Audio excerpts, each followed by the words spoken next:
Hi friends, எல்லாம் எப்படி இருக்கீங்க? இது வந்து செவ்வாய்க்கிழமை நைட்டு வந்து நான் டின்னர் செஞ்சேங்க. டின்னர் வந்து கோதுமை ரவையை வச்சு நான் வந்து பிரியாணி ஸ்டைலில் ஒரு ரெசிபி செஞ்சுருந்தேன். அதை தான் உங்கள் கூட நான் இந்த வீடியோவில் ஷேர் பண்ணிக்கிறேன். வாங்க வீடியோக்குள்ளே போகலாம்.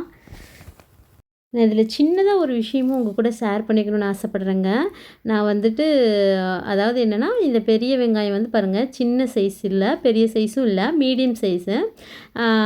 இந்த பிரியாணிக்கு நம்ம எப்படி கட் பண்ணுவோமோ அந்த மாதிரி ஒரு நீட்ட வாக்கில் நம்ம வந்து ஆனியனை வந்து கட் பண்ணி எடுத்துக்கலாம். நான் என்ன ஷேர் பண்ணிக்கணும் அப்படின்னு சொல்லி உங்கள் கூட நினச்சேன்னா, பாருங்கள் இந்த சைஸ் ஆனியன் எடுத்துக்கோங்க. என்ன நினச்சேன்னா, நான் வந்து ஒரு 2 இயர்ஸ்க்கு முன்னாடியே வந்து நிறைய வீடியோஸ் நான் வந்து எடுத்தேங்க.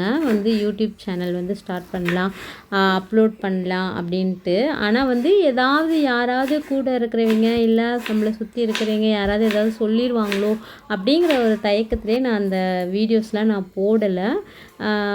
அது நான் நிறைய மிஸ்டேக் பண்ணிட்டேன். நான் ஒரு 2 இயர்ஸ்க்கு முன்னாடியே நான் வந்து வீடியோஸ் போட்டிருந்தேன்னா என்னால் என்னோடய யூடியூப் சேனல் வந்து நல்ல க்ரோத் ஆகிருக்கும். எனக்கு இப்போ இருக்கிற அந்த கான்ஃபிடென்ட் லெவல் வந்து அப்போது இல்லைன்னு தான் சொல்லணும். நம்ம வந்துட்டு கேரட் வந்து இந்த பாருங்கள், ரொம்ப சின்ன சின்ன சைஸாக நம்ம கட் பண்ணி எடுத்துக்கலாம்.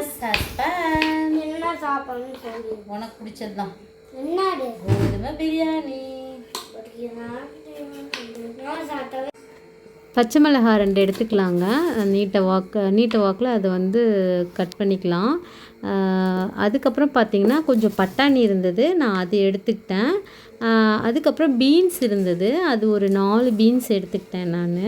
எப்படியும் நைட் டைம் நம்ம கம்மியாக தான் சாப்பிடுவோம். இதே நம்ம மார்னிங் செஞ்சோமா இன்னும் கொஞ்சம் வெஜிடபிள்ஸ்லாம் போட்டு நிறையா செய்யலாம். அதில் நான் வந்து ஒரு 4 பீன்ஸ் தாங்க எடுத்துக்கிட்டேன். அதையும் வந்து நல்லா பொடி பொடியாக பாருங்கள், இந்த மாதிரி நல்லா பொடி பொடியாக கட் பண்ணி, ஏன்னா நம்ம வேக வைக்க மாட்டோம் இல்லைங்களா, தாளிச்சிட்டு அதுக்கப்புறம் அப்படியே வந்து நம்ம போட்டு செய்ய வேண்டியது தான். அதனால் கொஞ்சம் பொடி பொடியாக கட் பண்ணிக்கணும். நான் ஒரு சின்ன தக்காளி எடுத்துருக்கேங்க, அதையும் நான் நல்லா பொடி பொடியாக கட் பண்ணி எடுத்துக்கிறேன். அதுக்கப்புறம் பார்த்திங்கன்னா, நம்ம எப்படி நம்ம தாளிக்கிறோம் பிரியாணிக்கு அந்த மாதிரி தான். அது மாதிரி நம்ம தாளித்து நம்ம வந்து எடுத்துக்கிட்டோமாவே இது ரொம்ப நல்லாயிருக்கும். அதாவது உப்புமா லைக் பண்ணாதவங்க கூட நீங்கள் இந்த ஸ்டைலில் செஞ்சு கொடுத்தீங்கன்னா கண்டிப்பாக விரும்பி சாப்பிடுவாங்க. இஞ்சி பூண்டு பேஸ்ட்டு தீர்ந்துடுச்சுங்க, அதனால் நான் வந்து கொஞ்சம் இடித்து எடுத்துக்கிறேன்.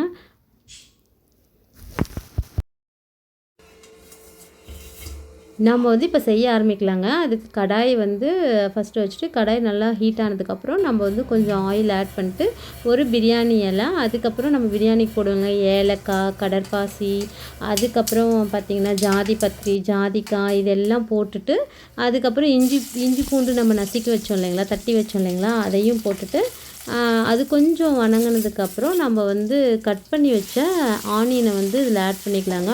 ஆனியன் கூடவே வந்துட்டு நான் தக்காளிக்கு முன்னாடியே நான் கட் பண்ணி வச்ச எல்லா வெஜிடபிள்ஸையும் போட்டுக்கிறேன். ஏன்னா வந்து தக்காளி போட்டுட்டு அதை போட்டு வணக்கினோமா நம்ம கொஞ்சம் டிலே ஆகும். அதனால் நான் வந்துட்டு கொஞ்சம் இந்த ஸ்டேஜில் கொஞ்சமாக கருவேப்பிலை ஆட் பண்ணிக்கிறேன்.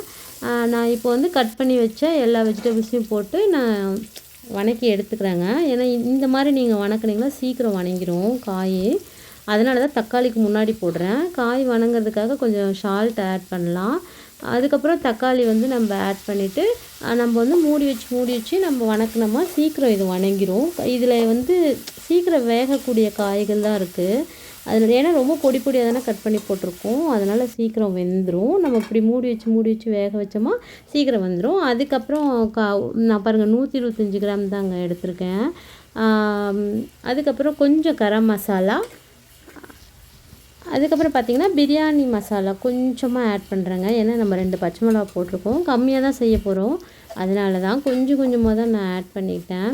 ஒரு 125 கிராம் இல்லைனா ஒரு 150 கிராம் இருக்குங்க, அவ்வளோதான் இருக்கும். நான் தண்ணி ஆட் பண்ணிக்கிறேங்க இந்த ஸ்டேஜில். நம்ம தண்ணி ஆட் பண்ணிவிட்டு கொஞ்சமாக அது கொதி வந்ததுக்கப்புறம் நாம் வந்து அந்த கோதுமை ரவையை வந்து நம்ம ஆட் பண்ணிக்கலாமுங்க. கொஞ்சமாக அப்படியே ஒரே இடத்துலையே கொட்டாமல் கொஞ்சம் அப்படியே பரவனா மாதிரி கொட்டிட்டா நம்ம வந்து கரெக்டாக இருக்கும். பாருங்கள், தண்ணி இந்த மாதிரி கொதி வந்ததுக்கப்புறம் நம்ம ஆட் பண்ணிக்கணும். ஆட் பண்ணிவிட்டு பாருங்கள், இந்த மாதிரி நல்லா மூடி வச்சு வேக வச்சோம்னா கொஞ்சம் பலன்னு வரும். ஆனால் ரொம்ப டேஸ்ட்டாக இருக்கும். வந்து கோதுமை ரவை உப்புமாவா ஐயோ அப்படி அந்த மாதிரி ஃபீல் பண்ணுறவங்களுக்கு கூட நீங்கள் இந்த ஸ்டைலில் செஞ்சு கொடுத்தீங்கன்னா ரொம்ப விரும்பி சாப்பிடுவாங்க. சட்டுன்னு செஞ்சிடலாம். இதையே இந்த இன்க்ரீடியன்ஸை அப்படியே போட்டு வெஜிடபிள்ஸ் இல்லைனாலும் அப்படியே பிரியாணி ஸ்டைல்லே செஞ்சிங்களாவும் அதுவும் நல்லாயிருக்கும்.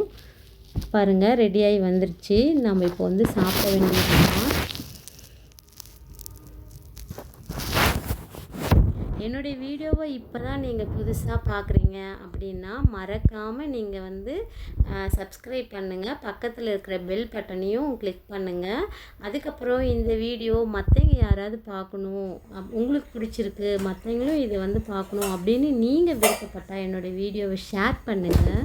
மறக்காமல் கமெண்ட் பண்ணுங்க, லைக் பண்ணுங்கள். ரொம்ப டேஸ்ட்டாக இருந்தது. உண்மையாலுமே எனக்கு ரொம்ப பிடிச்சிருந்தது.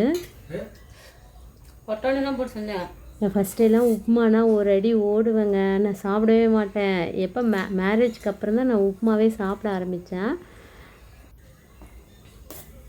செவ்வாய்க்கிழமை வந்துட்டு இதுதாங்க எங்கள் வீட்டில் டின்னர். உங்கள் வீட்டிலலாம் என்ன டின்னர் செஞ்சீங்கன்னு எனக்கு கமெண்ட் பண்ணுங்கள். அதுக்கப்புறம் என்னுடைய வீடியோவில் ஏதாவது நான் சேஞ்ச் பண்ணணும், ஏதாவது நெகட்டிவ் இருந்தால் எனக்கு கமெண்ட் பண்ணுங்கள். அடுத்த வீடியோவில் பார்ப்போம். Bye friends.